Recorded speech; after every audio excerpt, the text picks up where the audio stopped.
Analysis অনুসন্ধান করা দরকার, সকল কিছু করেন দয়া করে।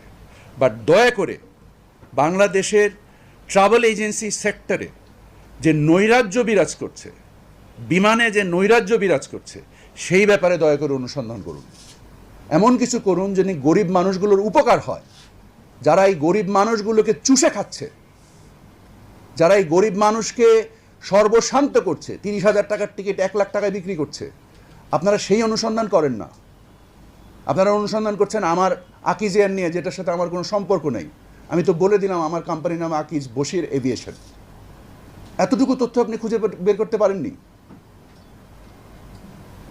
যারা চুষে খাচ্ছে, ফরমাইশি আমি খামাখা বলছি না, কারণ আমার নামে অনলাইনে বিভিন্ন জায়গায় জুলকারনাইন শাহেদ সাহেব, আপনি, তারপরে ওই দিন দেখলাম ফেস দ্য পিপল বিভিন্ন রকমের তথ্য তৈরি করছে।